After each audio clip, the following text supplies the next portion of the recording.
Hello, everyone, and welcome. It is November 19th, 2022, and I am your co-host, The Fat Wizard, joined today by... Lobos. And today we're taking a look at Fallout on the PC. This one was released in October 10th, 1997. I know, Lobos, we're going to learn a lot about your first playthrough here. Yeah. I did watch you, and you had some funny stuff happening there, but I'd say... great moments, yeah. Great moments, yeah. So this was one of these that I played many, many years ago and wanted to get back to. So, it was kind of my second time through, and I was just kind of reminded of some of the... Well, first of all, the manual is like 100 or some pages. Yeah, I pulled that up and I was like, oh my goodness, yeah. I love it so much, though. It's got like everything in there, you know? It's just like... It's like they take all of their design documents and they're just like, well, let's make a manual out of it. Hopefully, right? Because, man, to sit down and just be like, here we go, and write that much, oh my God. And I didn't have the physical manual. I was just looking at a PDF. But, you know, back then they'd have like spiral bound manuals, and that's how you know it was serious business there. Yeah. But yeah, it was great getting back to the wasteland here. And Lobos, I know that you had played Fallout 3 and 4, which are, you know, first person takes on this. But how did it feel going to this top down, more, you know, turn-based role-playing type experience? It felt good, and I think, you know, in a way it plays very similar because the first-person version has a lot of pausing and the VATS, aiming right? with the VATS, yeah, exactly. So it wasn't wholly a lot different. You know, it made exploration different for sure, and just you get a lot of kind of downtime to think about how you're approaching a situation, different vantage point, but otherwise... You know, it felt very similar, like the skills and everything, and kind of how I was approaching the game in general. We're going to talk about how you first approached the game, but first let's talk a little bit about what's going on. So you basically start out with a character creator. They give you 3 presets. I think one of the characters' name is like, was it Max or some big, strong guy? And then there's Sounds right. Yeah, there's a woman, and then there's another dude. I don't know their names, but I think they're basically focused on like the 3 core stats. So one's probably strength, one's probably maybe intelligence, and one's dexterity or perception. So, and anyway, I think I always feel like, you know, I want to get in there and tweak the numbers myself. So I almost immediately ignore them. So you make your character, and then you have this cutscene with the Overseer. So a quick summary of what's going on. I think it's sometime in the future. I want to say like 2077 or 2177. I believe so, yeah. And, man, I'm going to get my nation states wrong, but one of them like nuked... anyway, there was something that happened. Someone nuked someone, and that was a bad deal. And it was a bad deal. Sorry, what was that? It was a bad deal. It was a North bad deal. North America is just, it's a wasteland now. Yeah, North America is a wasteland. Presumably the entire world is, but I don't know that that's clarified. Yeah, I don't think it is, because I think most of the other Fallout games take place in different parts of the U.S. Of the right? U.S., yep, exactly. So what happens is certain individuals get into these vaults, and those vaults are locked shut tight for a number of years. And your vault, Vault 13, has a catastrophic failure on the water purification system. Basically, they're like, hey, we need this water chip. There's literally no other way to fix this. And so you get this cutscene of, honestly, this Overseer looks like a Neanderthal. Yeah, he does. Yeah, I mean, it's old CGI, and, you know, it's lovable, but it's got it, you know, it's a little rough. And so he basically tells you to go out there, and you have 150 days. And that 150 days, you can spend how you wish, and that 150 days will be a game over. You can get yourself into a situation where you soft lock yourself. I'd say maybe it's a little challenging to do that. You have to really kind of be not paying attention. But yeah, you can get to a situation where it's unwinnable because you are unable to fix them in 150 days. I really felt the retro with this game, you know, compared to other Fallouts, because there are a lot of consequences to your actions or inactions, and they just they have you deal with it. It's like, we're not going to keep going, and now that's in the past. It's like, just start over. Well, I mean, that's my feeling. A lot of times if things are obviously messed up, I'll be like, oh, okay, I'm going to start over. That's a funny thing you mentioned is so many games are focused on consequences of your actions. More should be focused on consequences of your inactions. Exactly. I remember the remake of Deus Ex actually has something like that in the first mission, Human Revolution. In any case, so you basically start out in the cave next to your bunker or your vault, and I guess you have some rats to fight. How did you do? Did you go and farm all the rats for 25 XP? All of them. Every single rat. I mean, at that point, it's like your first source of experience. They're easy enough to take down. Yeah. I was learning about the stats and the systems, which we can talk about the stats. It's just like the other Fallout games, special. One, each letter represents a different stat. You've got strength, perception, endurance. Is it endurance, really? Yeah. Huh. Charisma, intelligence, agility, luck. Those are your special skills. And you can increase all of those in the game except for luck. You can add, I don't know if you saw that, but in the Brotherhood, you can actually get surgery to increase this. Yeah, I did do that. And you couldn't do luck? I didn't realize that. I don't think you can do luck, yeah. Okay. Yeah, in future, I think like Fallout 3, you can collect bobbleheads to kind of augment those stats there. So in addition to stats, you can pick perks on your character. And, in my opinion, there's only one perk that's a must-have for this. And Lobos, I do know that you picked it. Which perk is that? That's a good question, actually. I'm curious to hear what you have to say. It's Bloody Mess. Oh, Bloody Mess, of course. You gotta go with the Bloody Mess. So most of the perks have... like a benefit and a drawback to it. And I think Bloody Mess is one of those. There's no real benefit and the benefit is you get to see people explode, die in the most gruesome way possible, and every time you kill them. Yeah, I've definitely chosen that every Fallout playthrough ever. It's just a staple. It's just, I know I'm going to allocate one perk to that, and that's just a given. It's kind of sad that you have to, you could make your character stronger, or you can just see the most graphical, horrific deaths. And I'm like, I want that one. Yeah, exactly.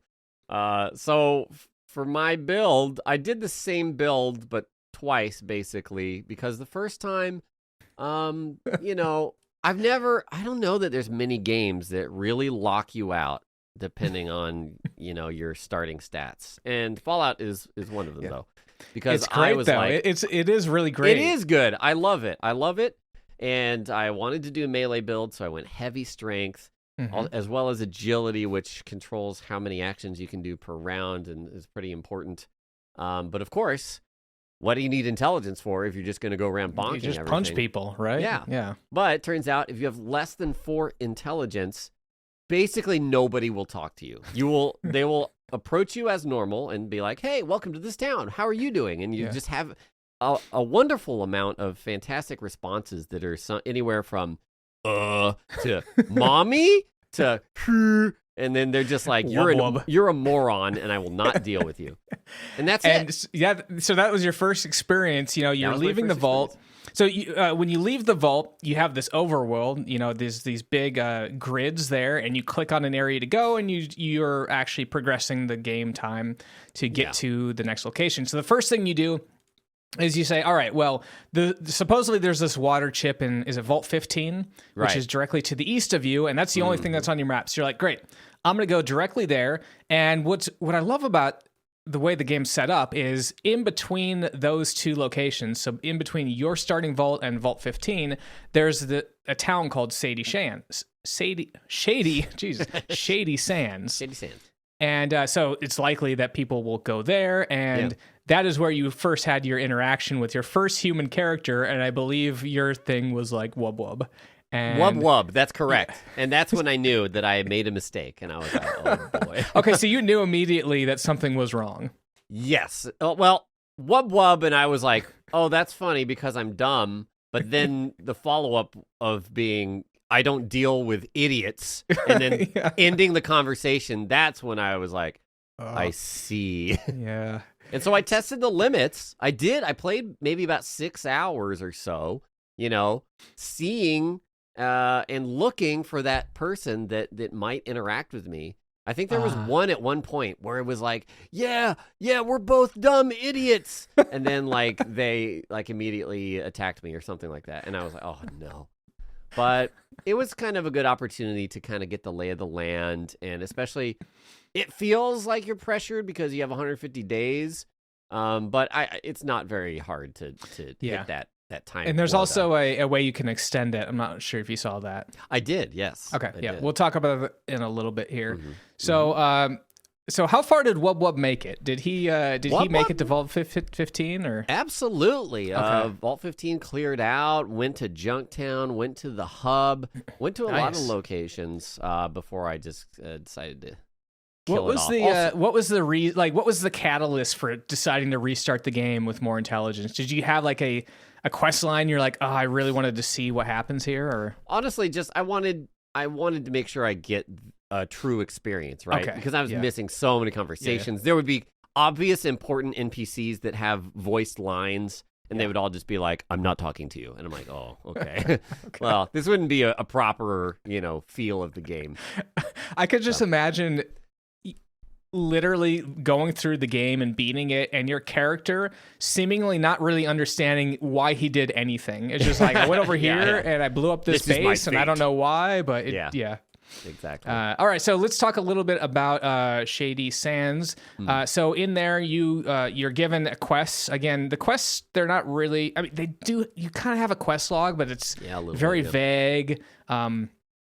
And not very, it doesn't really show you what you're supposed to do. So a lot of times I would have to look up, like, what is this specifically wanting me to do? Because again, this is kind of old school RPG. Sometimes it's just a little clunky. Yeah. So yeah, you learn about some rad scorpions. You can go into the rad scorpion cave and kill some of those guys, and then you can turn in their tails for some antidote. Did you do that quest? I didn't turn it in for antidote, but I did clear out the cave, and they give you a nice chunk of XP when you finish it. Yep.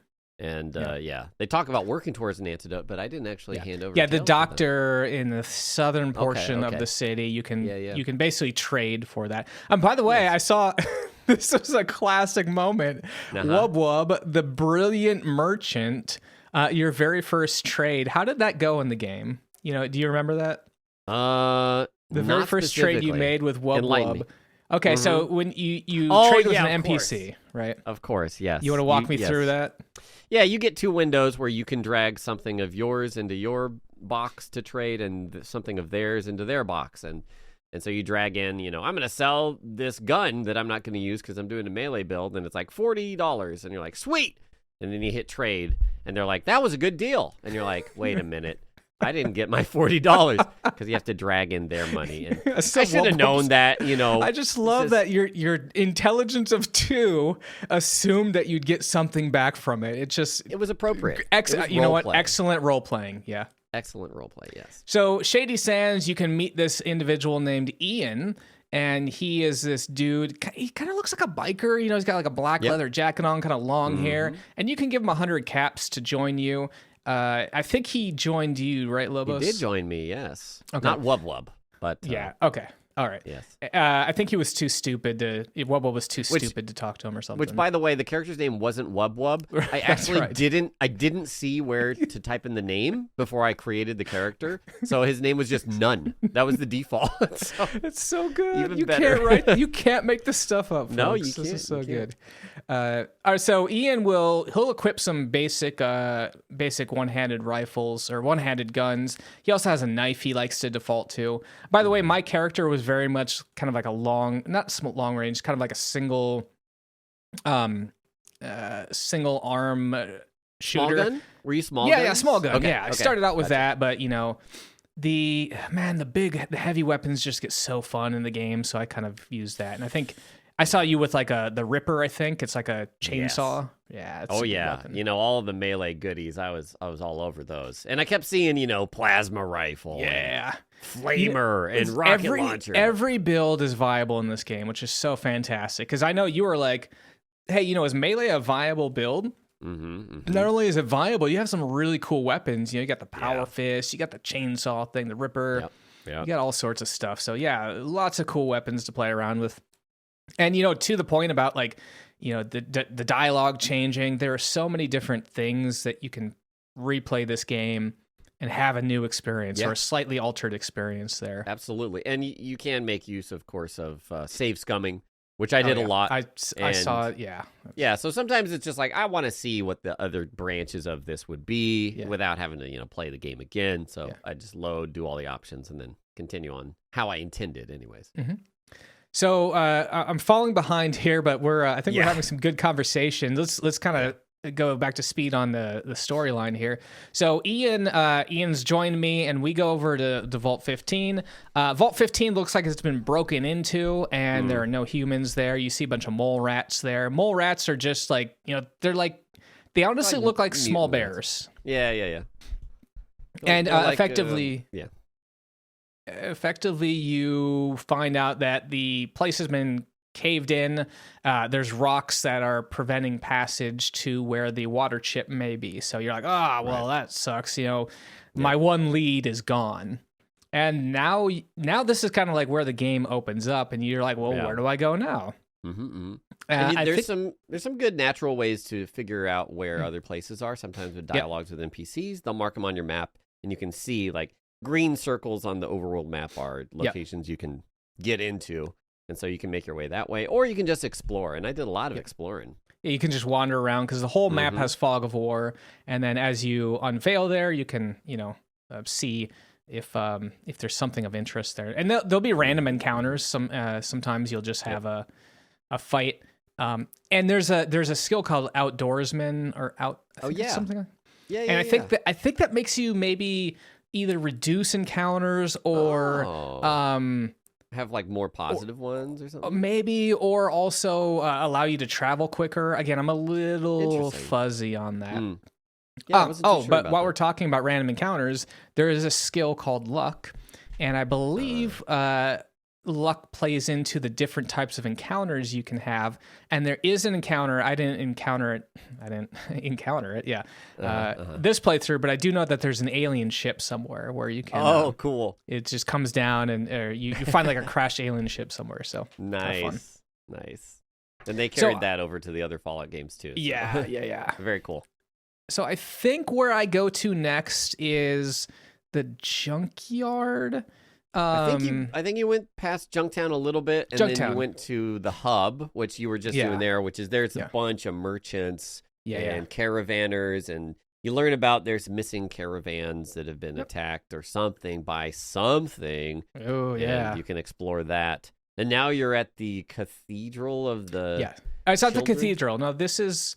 Well, okay, so it's not the cathedral, but it is a cathedral inside the hub. So you meet the Children of the Atom. Is that what they're called? I think that's what they're called in later Fallouts. But yeah, in the later ones, I think. Children. It's a cult, basically. Yeah. Everybody wearing purple robes and stuff. Exactly, yeah. And I think you can even pick up those robes and disguise yourself as a member, but, I didn't have much use of that. Yeah, I was too busy punching people in the groin. I just saw that. Oh, yeah, let's talk a little bit about combat. I'm going to let you take control of this. So please tell me about your combat experience. Yeah, if you've played newer Fallouts, first person, it's very similar. You can attack normally, turn-based, of course. You have a certain number of action points. That depends on your perks and your stats. And different weapons will consume different amounts of action points. So a bigger weapon will take more, but smaller weapons you can attack multiple times. And you can choose to attack, depending on the weapon, several different modes. For example, you could have if you have a dagger or a knife, you could slash or you could thrust. And in addition to that, you could targeted slash or thrust, which requires a bit more skill to be accurate. But the targeted attacks are very effective. You can target things like head, eyes, groin, legs, if you want to just remove, like, kind of disable their weapon, arm, or whatever. But I found it most effective to go for the eyes or the groin, which, if you think about it, those are the very vulnerable points of a person. Right? Yeah. And some enemies are, robots or something. They won't have a groin, but you could go for the CPU or the regulator or the manipulator. And so there's a lot of cool experimentation as far as what works best. Now, unfortunately, my character didn't have access to that because I used a perk that it reduced my action points. We should talk about that also. My action point costs to fire my weapon by 1, but I wasn't able to target anything. I think it was called like quick fire or something like that. Oh, wow. So yeah, when you're into combat, it plays out kind of like, it's turn-based. You have a set amount of action points. You effectively have an initiative, and you get to take your turn, and then all the enemies take their turns. And you can use your action points to move. You can use your action points to shoot, throw grenades, open up your inventory, heal yourself. So, there's a lot of strategy and just like even just positioning. And often what I would do as a guy with a gun, I would move out. I'd hide behind a door, move out, shoot a guy, and then move back in. And then it requires, basically break line of sight. And then it requires them to move to me. And so that was very effective, especially later on. I start getting perks that allow me to move for free. And you can kind of stack those. And I was able to move like 4 squares without using any action points. So that was a huge perk. I got the same one. And, similar for me, since I was melee only, it was the opposite. What I would do is I would aggro enemies, and then I would go around the corner and just wait for them to come to me. And then I can just punch them or stab them or whatever. Now, your companions sometimes make that complicated. and Ian tended to want to just go off and do his own thing, right? And in fact, there's some weird things with the AI. So what's funny is you can shoot, and sometimes you can hit a target you weren't intending to hit. Right. Yeah. And I had a situation where I had some teammates, so they weren't controlled by me. I was kind of like allied with them, and they were shooting some other enemies, and they accidentally shot Ian instead. And then Ian decided he's going to aggro the entire town because now he hates that faction. I'm like, no, Ian, please don't get me into trouble here. Yeah, but I mean, that's what life is like on the wastelands. It is. You trust about somebody 1 second, and then the next second they're shooting you in the back. They're shooting you in the back. Yep. Yeah. Well, I don't know if we just passed this a little bit ago. I was in the hub. I went down to the south. They have these people called the water merchants, and you can pay them, I think, 1,000 caps. 2,000 caps. Yeah, to basically they will send a supply of water up to your vault. That will give you, I think, another 100 days on there. But they do mention that it may show the mutants where your base is. Right. And I didn't have a problem with that, but I think I saw you had a problem with that, right? I didn't. I actually didn't do the extra water supply. Okay. But I thought I saw some sort of video of like your people getting wrecked. Well, that happened a couple times for different reasons, but yes. Do you remember what reasons they were? Let's see. At some point, so there's an area called the Necropolis, which is essentially a ghoul city, and there's a big underground like kind of sewer section to it, and there's a main hub with the leader Set, and a part of the area that actually their whole water filtration system has kind of been taken over by super mutants, which are big, hulking, strong boys, usually with huge guns that will one-shot you, especially if they're lucky. If they crit, they'll definitely do they can do like 200 points of damage. Yeah, and at some point, I think you can talk to one, and he's just like, "Give up, or I'll kill you." And you're like, "Okay, I give up." And then you're taken to the Lieutenant Super Mutants headquarters, and he's like, "Tell us where your vault is." And you're like, "No." And if you just keep saying no, he'll just keep beating on you. And I think I kept letting him beat me like over and over and over. And I think what they do is they actually prevent you from dying. So you're just locked in this until you tell him where your vault is. And then, so you have to lose. Yeah, you basically have to, because I just let him punch me, and eventually it was just doing literally 0 damage.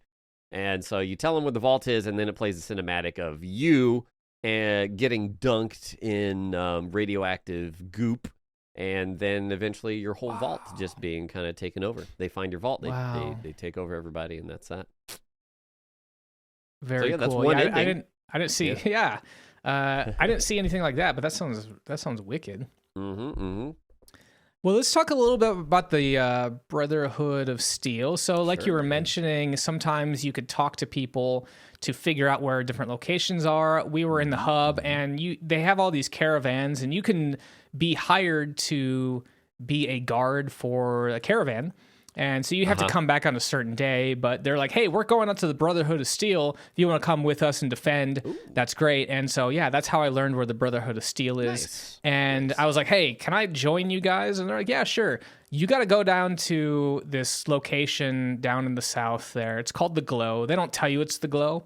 Yeah. But that's where we are now. And they're like, hey, there's something of interest down there. Again, they're very vague on what it is. Yeah. But you go to this place, The Glow, and there's like 5 or 6 different levels. But on level 1, you see a dude with this massive set of armor. It's like this big, almost medieval style, like steel looking armor. Yeah. And you can basically loot him, and you get this hollow tape, I think they call it. Holodisc, yeah. Holodisc, yeah. Yeah. And you can read that.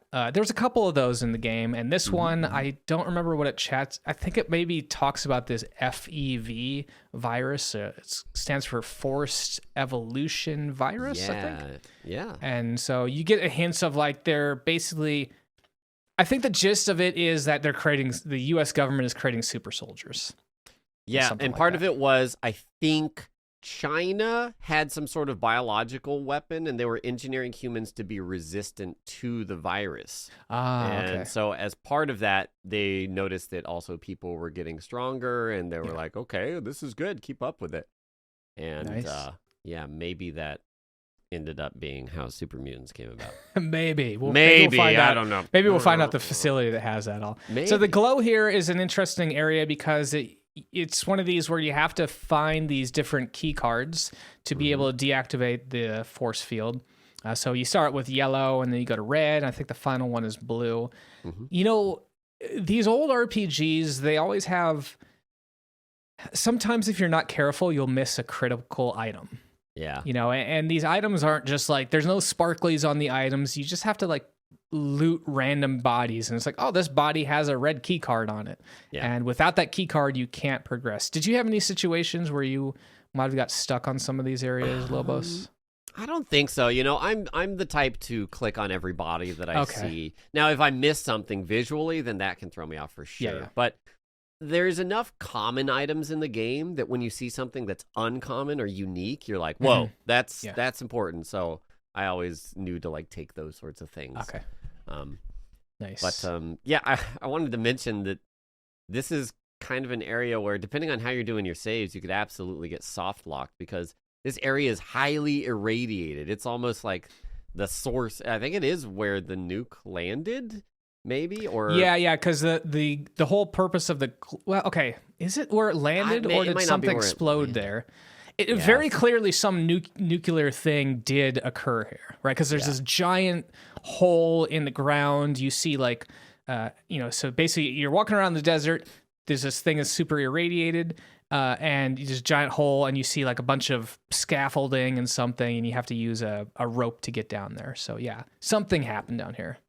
Yeah, but if you're not careful and you don't notice that you are becoming irradiated, that is something that can really bite you later, because it's kind of a slower process, but eventually you just start, like, your character will feel sick, and then they'll vomit, and then they lose their hair. And unless you have enough rad-away meds to remove the radiation, or if you don't have Rad-X to prevent radiation when going in, like, it can be messy. You might have to go back a couple saves. I think I loaded up. I was basically immune to radiation because I think I just popped all the pills and I'm good. Yeah. All right, so now we're near the bottom of the Glow. We are talking with a supercomputer, and you have to be smart enough to be able to chat with it. Yes, I was not when I first came here. And there's a way you can be smarter. Yes, there is. I came back later with some better stats. But ultimately, I had to take some mentats, which increases your mental ability, and raised my intelligence by 2, and allowed me to converse with the supercomputer. Now, after those wear off, your intelligence and a lot of other stats will start dropping, right? So I definitely had situations where I was like, why are all my stats like 2s and 3s? Oh, and they drop lower? Is that what? Yeah. So you'll have some period where, so they they help you out for some duration, and then some duration after that, it actually lowers your stats temporarily. Interesting.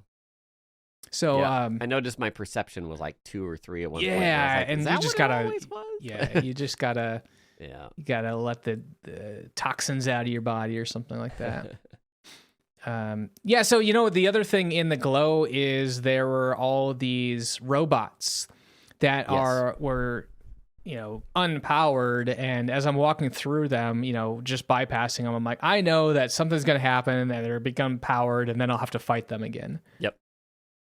So we're fighting a bunch of robots here. Some of the deaths they're always great. These particular, there's 2 types of robots. There's one with like these honestly, it looks like something from Lost in Space, like kind of the Danger Robinson, whatever. Yeah. He's got like the arms there that look like they have dryer ducts there, and when you kill them, they kind of like spin around and oil comes out. And then there's like these little guys there, but they're pretty easy, especially if you have these. I think they're called. I'm not sure what they're called, but they're basically EMP grenades. Oh yeah. So you can throw those and do serious damage. They're which ones? Pulse grenades, I believe. Yeah, I think that's what they are. Yeah, so those were great. Plasma grenades. The plasma ones, I think, are the green ones, and then pulse, I guess, are kind of EMP. Yeah. Yeah. And so there was a ton of stuff though that we just looted, so that was great. You get some serious armaments. Yep. I wanted to mention, I don't know if you did this, but you can attack all of the robots before they wake up. Oh. And because I noticed them on the ground, and I would periodically enter my VATS mode if you enter VATS on your own and then go to the attack option, it'll highlight every enemy in the space. And they highlighted, so I was like, well, I'm going to kill them now. Okay. And they don't wake up, they just die. No, they don't really wake up. They like they animate, stand up when they like dodge or get knocked down, but they don't fight back. So and you still get XP for killing them? You still get full XP. It's very nice. Good. Yep. Well, as a heavy boy here with tons of strength here, we finally entered the Brotherhood of Steel. I mean, I feel like this is kind of your home away from home. How did you get on with the Brotherhood of Steel here, Lobos? Yeah, I approached them pretty like later after I had done a lot of exploration. I did some caravanning from the hub, but I had reason to return to the Necropolis, so I did that. On that caravan trip, Ian died. He got just swarmed by raiders or whatever. And I was like, well, whatever. He also died off screen, so I couldn't loot any of his stuff, but it's fine. Oh, no. And then, I went to the Glow before I met the Brotherhood, I believe. And then I went back to them and they said, hey, if you want to join us, go get something from the Glow. And I was like, oh, okay. So I went and grabbed it and then came back, and then I started talking to all the people and kind of learning about what they're all about, which is technology. Mm-hmm. Yeah, I mean, they almost have a reverence for it, right? They kind of like consider it, I don't want to say cult, but it's especially like almost a religion of technology. Yeah. Which is pretty interesting. Yeah. Let's see. There's a weapons a guy that kind of like a the arm master. Yes, and he gives you clearance for certain weapons. And I chose the laser pistol. Nice. By then I already had better weapons, but I'm assuming you did too if you've already explored around. Yeah, I did. And he he offered weapons and ammunition, and I figured that it was mostly going to be guns anyway, so I was like, whatever. The later melee weapons do take ammunition. I think the small energy cells, I believe. And so I stocked up on those.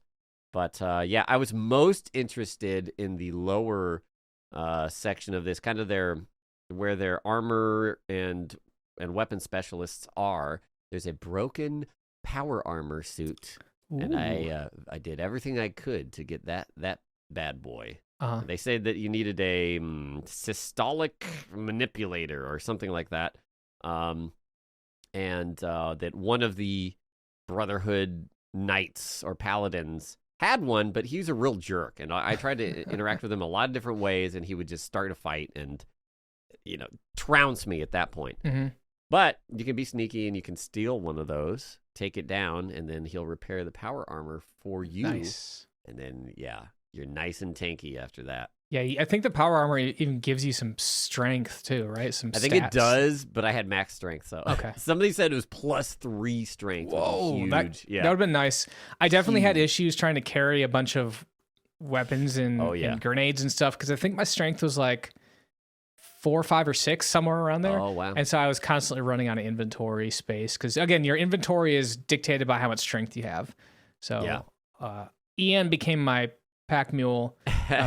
So the funny thing about Ian is you can give him everything, but you have to pay to get any of it back from him.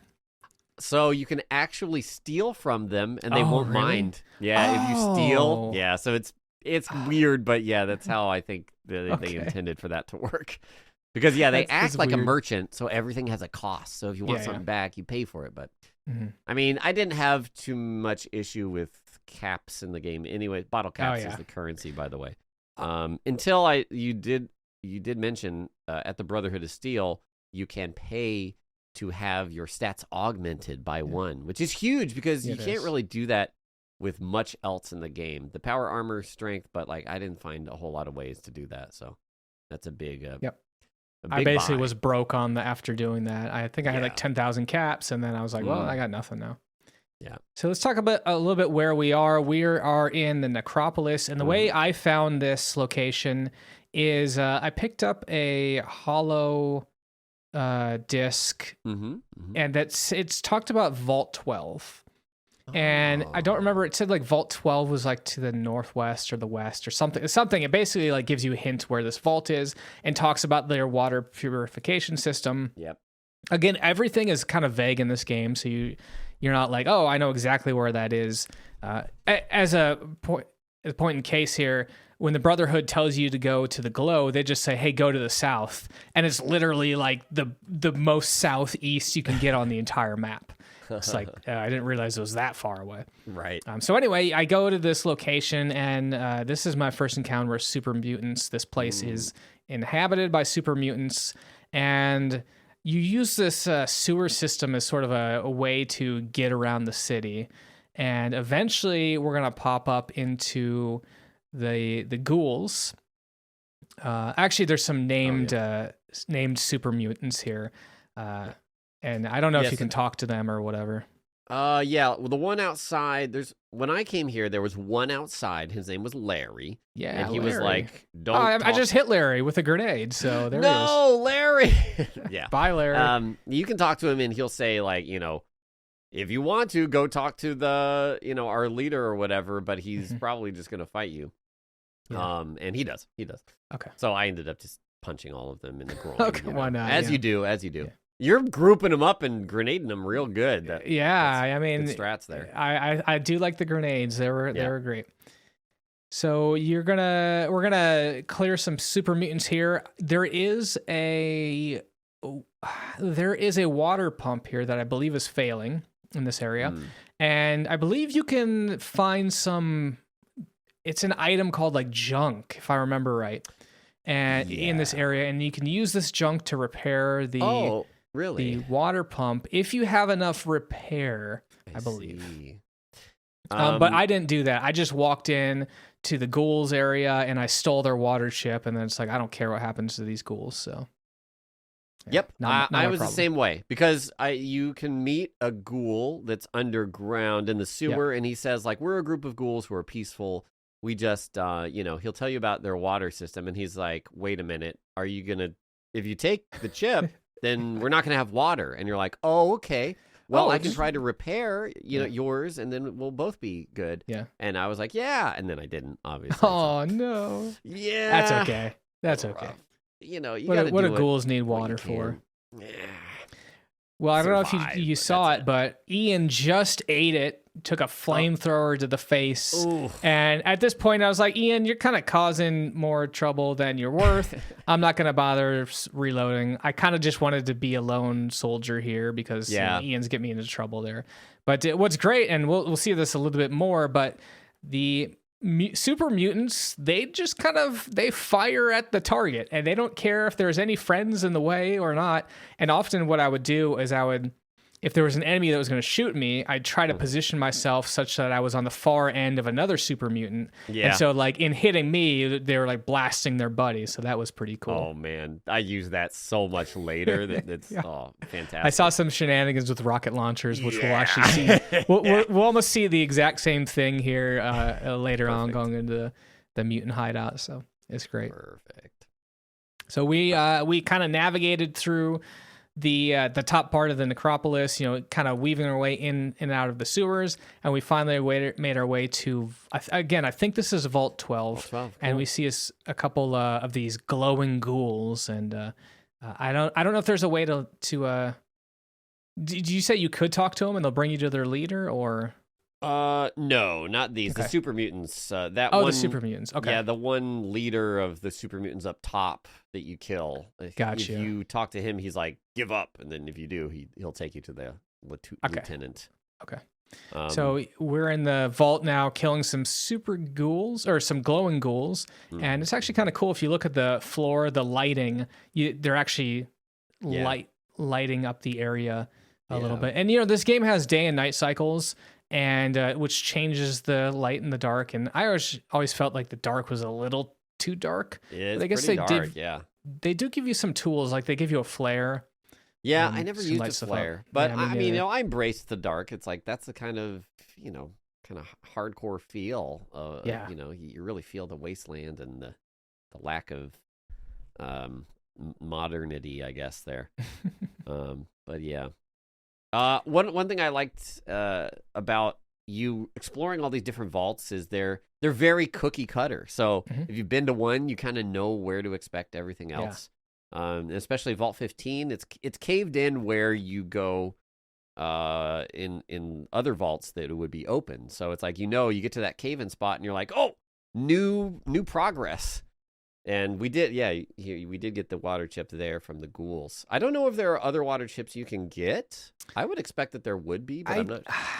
I feel like the Necropolis is the only place, because really? A lot of people you can ask, like, hey, do you know where I can get a water chip? Do you have water chips? And everyone's kind of like, no, I never heard of it, or not sure. So, again, there are a bunch of breadcrumbs that lead you to the Necropolis, but I don't remember if there's another way to get it. Yeah. So, but you actually don't need it to win the game.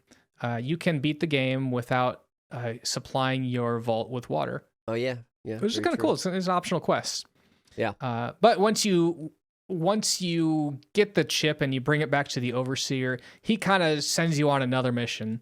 And you remember, I think you just did this recently, so it should be fresh in your mind, right, Lobos?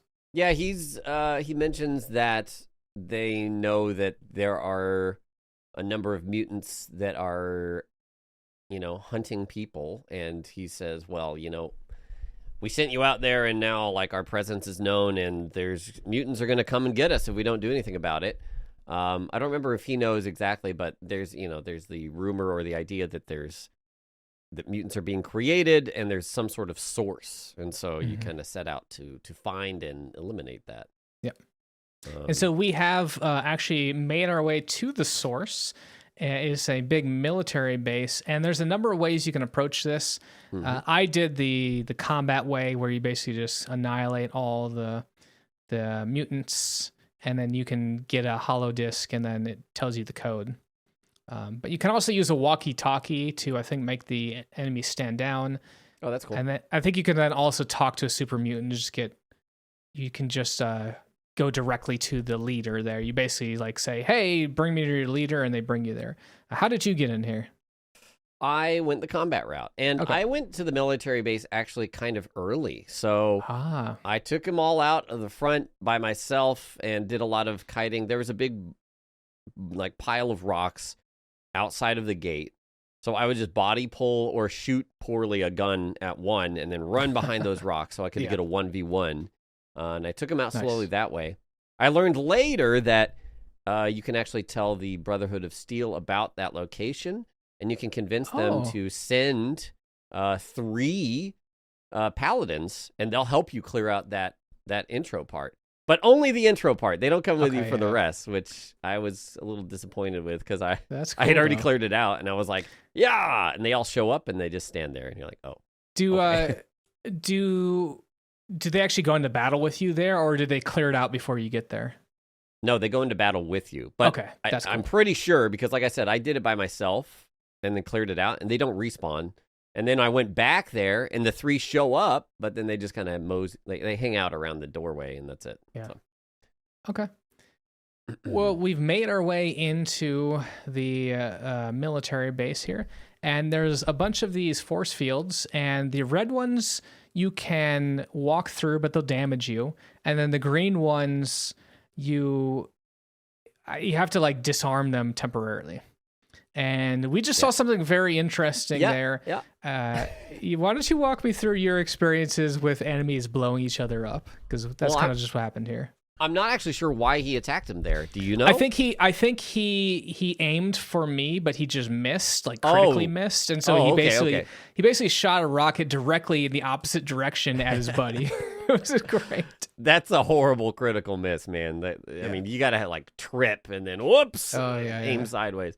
But yeah, this area is dense with mutants, especially later on, and you know they really, like you said, they don't care about friendly fire, and the rocket explosions have quite a range to them. And me with my power armor, I could take several rockets unless they crit really good. The thing is, there's such a disparity between normal damage and critical damage in this game. Like, even the regular damage on its own has such a big range. You could do anywhere from like 0 to like 30 points. But then if you crit, it could do anywhere from like 40 to 170. Like, it's huge sometimes. I just crit for 132 on that rocket. Yeah. So my strategy for a lot of clearing this out was, if there was a mutant with a rocket, I would aggro a bunch, run behind a wall till they all group up, and then just stand in the middle of them, and they would rocket and kill each other. Even the guy who's shooting. It was so funny. But I mean, again, it's a poor Wub Wub. That's exactly how he would have dealt with that also, absolutely, right? Absolutely. Yeah. They're essentially Wub Wubs.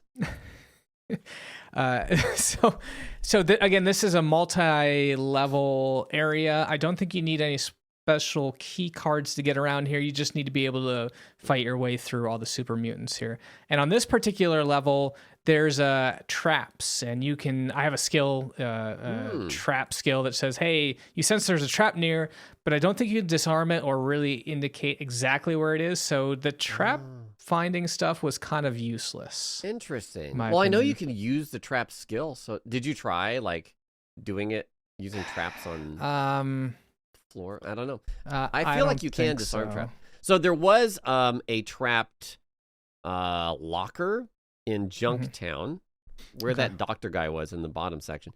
Because I know, because I picked the lock and then it exploded. And then on another save, I came back and I managed to disarm the trap that way.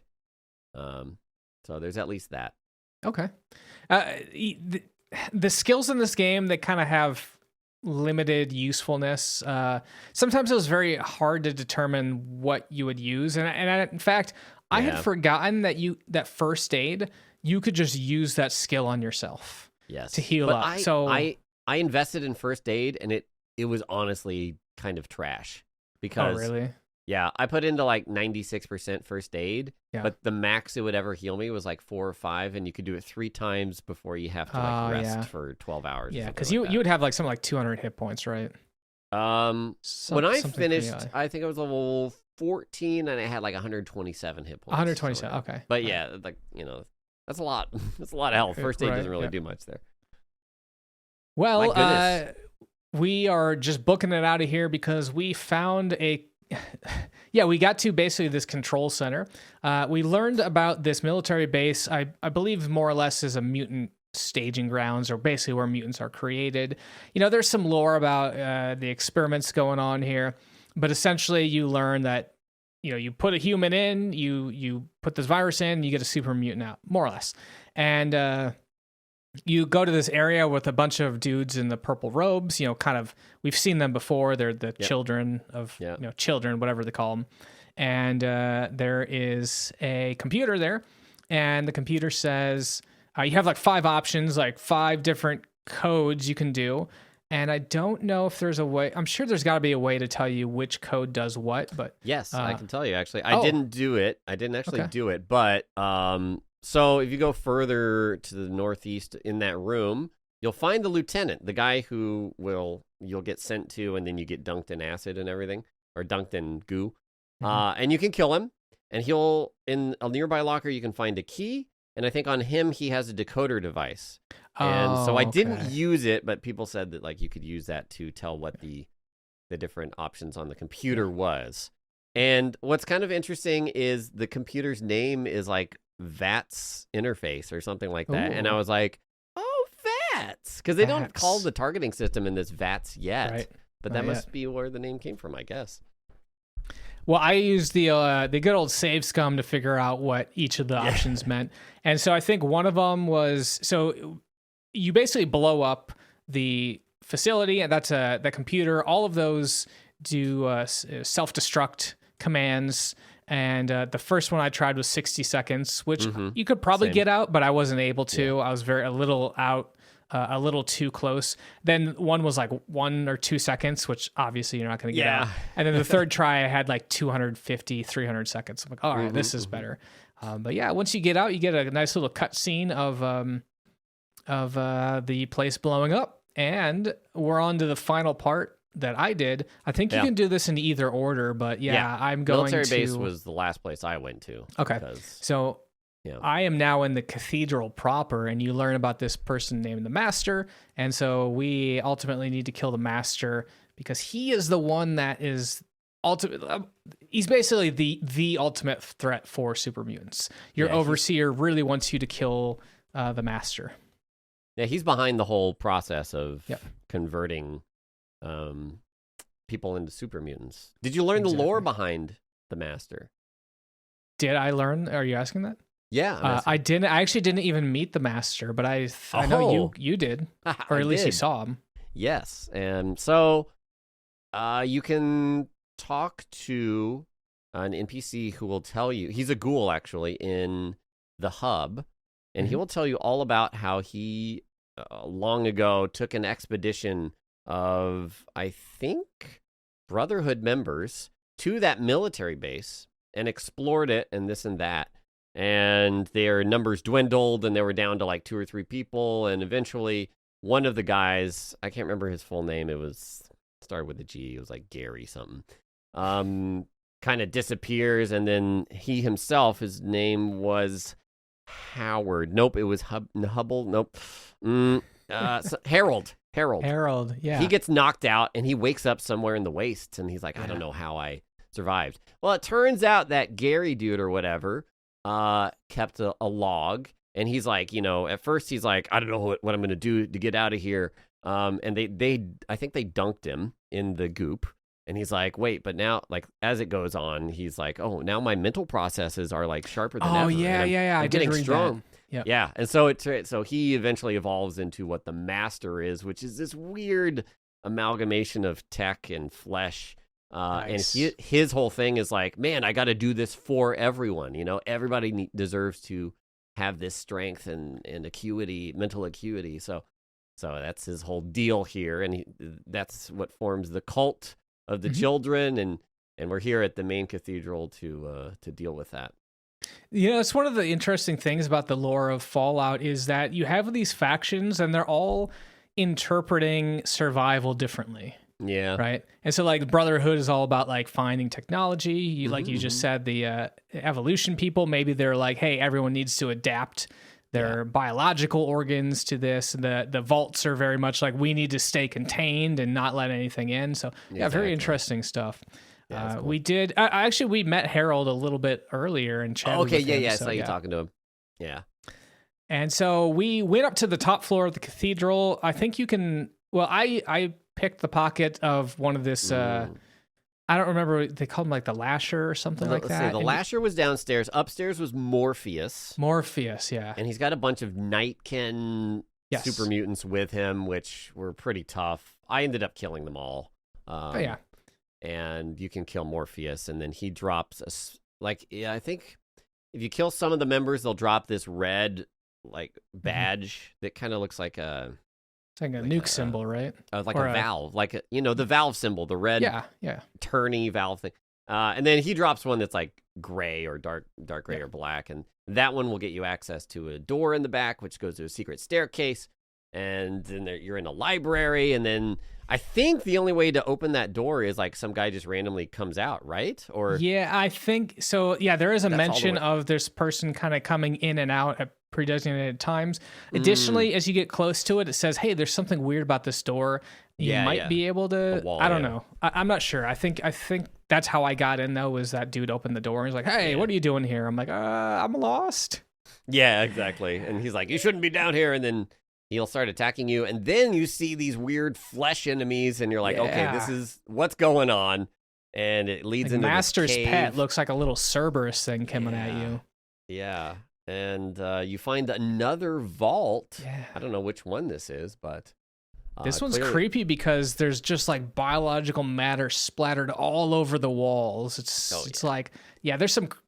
there's a lot of experimentation down here. Like there's even doctors there. You see people that are held up in cells. You see a bunch of mutants there. So you get the sense of there's some bad stuff going on here.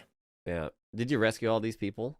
No, I didn't. Okay, so I think I tried, but I think that red terminal right there, you can free darn them all. But so close. But they all run out. They're like, "Thank you," and like almost halfway up that screen, all of them explode as if they have like, collars that are preventing them. So That's I was like, "Yay, we saved it." Oh, okay. Poor guy. But yeah. Well, so we took the elevator down here, and now we're fighting some Mr. Handies, I think they're called, right? And this is a staple of the later Fallouts, right? Yeah, they are. And what's cool is because I did this sooner, these were not Mr. Handies. They were they were kind of a lower tier robot. So I guess they're scaling based on level here. Oh, that's cool. That is very cool. Probably so the Mr. Handies, they're cool because they got like 3 arms on them, and I guess the idea is they're there to. Again, this is at least Fallout 3. It was very much like, they clean your place. They're handy. Yeah. I don't know if that's the lore here. Yeah, exactly. That's what they made it at least. So I'm not. Yeah, who knows? Yeah. Okay, so I see how you're doing this quest. I ended up killing all of these super mutants. I found this door. It was locked. I could not make it in here, so I didn't go here. But why don't you mention what you're doing here? Okay, so I'm just lockpicking some doors here, and at the very bottom here, again, I didn't realize, or I'd forgotten that there was a master. So when I got to the bottom, I just saw this computer that's rigged to this atomic bomb. I was like, oh, that's the master. It kind of makes sense, like, kind of worshiping the atomic bomb. I'm like, okay, well, let's go ahead and self-destruct this bad boy. And that's, once you do that, Actually, I think you have to hack it. And then once you hack it, you basically have, it says, 4 minutes, and you got to run out of the cathedral. Now, how did you get out of here? How did I didn't blow go up here this at all. place? It's structured like the other vaults. So if you head in the area where, like, you got the water chip before, so to the right on that last screen, you can kind of sniff around, and there is a wall panel that will open up, and that leads down to, it's kind of similar to where the overseer is in your home vault. And the master is there. And there's this hallway that you walk down, and you're periodically taking damage and getting like weird kind of psionic transmissions about like, you should not be here. This is like, horrible things will happen and this and that. And you end up there, and the master is up on this like kind of overseer tower, and he'll just blast you with rifle while super mutants come in one by one, a whole bunch of them. But there is a limit to them. So all I did is I went around a pillar so the master couldn't shoot me, and I just let the super mutants come to me, and I would stab them in the groin. And then the next one, stab it in the eyes. And I did that, and about 10 super mutants later, they were all gone. Whoa. Then I just walked up, I stabbed the master, and that was it. Serious army. So, you just killed, so you didn't have to blow up the building. No, but I don't think I ended up, something... It does happen in some way. I think, after I killed the master, it just suddenly said... self-destructs there. Yeah, it doesn't say self-destruct. It's like time left, 200 seconds. So you're like, something's counting down. I should probably get out. The problem for me here was that right before this, I had a follower named Katya, and she was my mule. She had so much stuff on her. She had died upstairs. I left her there for now because I couldn't manage the equip load. And then this auto self-destruct happens, and the entire area becomes a crater, and you can never return. So I lost all of that equipment. You lost all your stuff. Yeah. Oh, I mean, no. It's a retro RPG. I hoarded way too much anyways, so it didn't matter. But it was just kind of sad to lose, my stacks of rockets and rocket launcher and plasma rifles and all this stuff I had on her. It is what it is. Yeah, a lot of that stuff you can buy in shops and stuff like that as well, right? So yeah, very true. And so we're seeing here just the ending here. I don't know if the ending changes based on definitely what you happen, because it's like telling you here's all the different factions you met and here's kind of what they're up to. So it's kind of cool to see if it really does change based on what you decide. I mean, that's pretty interesting. Yeah, so for both of us, we didn't, save the ghouls, right? In the Necropolis. Okay. And so it said as a result of that, I think the super mutant army over there runs rampant, which then causes the hub. It says the hub couldn't, resist the super mutants, so they basically are gone. So I imagine if you do that, then they would be okay, and things like that. But yeah, man, there was something else I wanted to mention. I'm trying to remember, but oh well. In any case, let's talk about the big bummer of an ending here. I want to know how you felt about this, because I knew this was coming, but I wanted to see what do you think about it. So maybe talk about what's going on here. Yeah, well, you return to the Overseer and you're like, hey, I took care of the problem with the creation of mutants and this and that.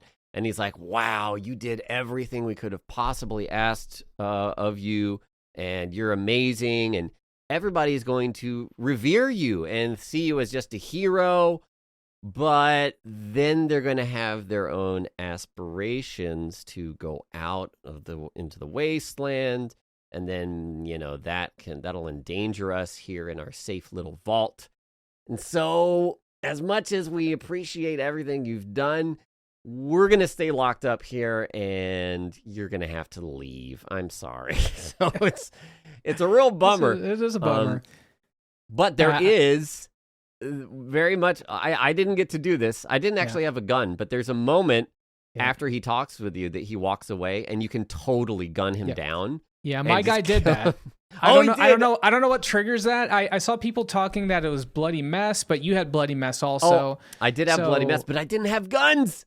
So we didn't do it. Maybe that's what it was. Yeah, I don't know. I was like, that's interesting. But yeah, he has a wicked death. He basically explodes, and then he's kind of, one half of him is grasping for air or something. It's like, his left side gets blown off, and then with his right arm, he's crawling towards the vault, and then just finish off.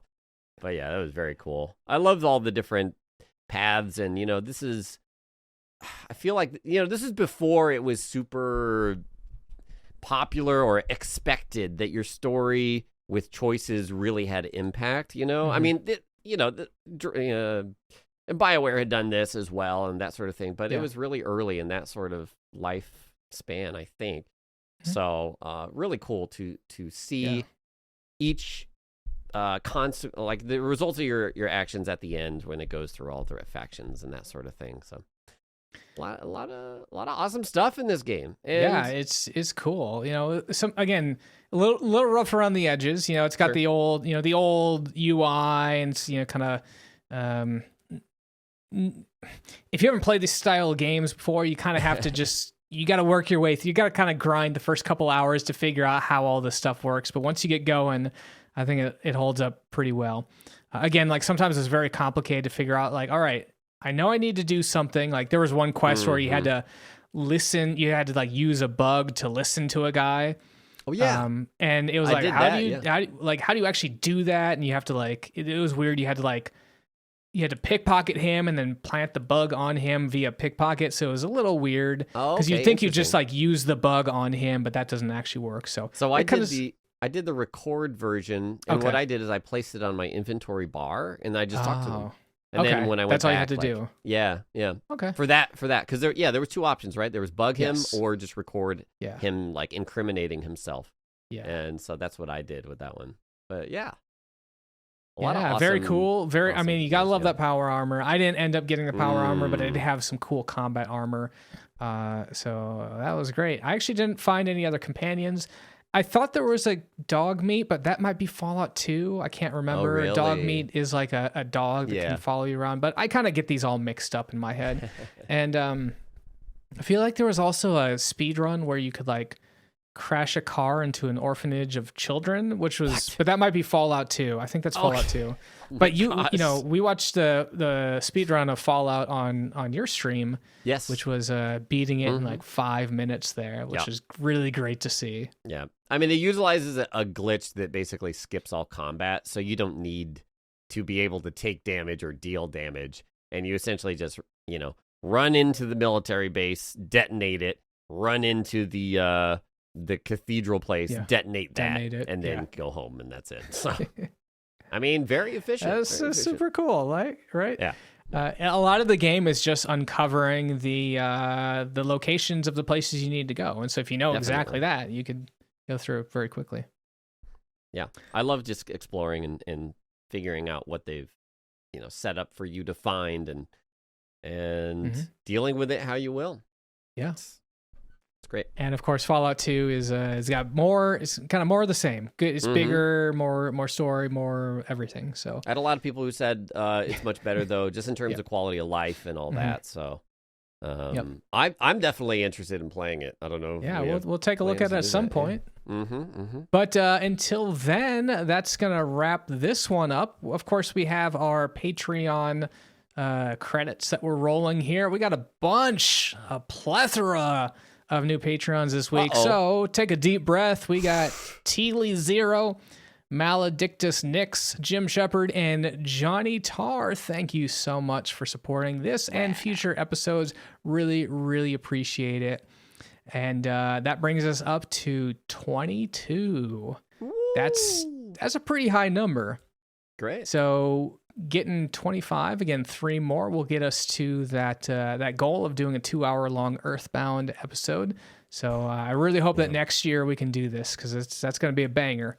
Yeah. Very excited for that. So if you are interested in supporting us, you can head on over to patreon.com/Saturday Morning Gaming Show to learn more.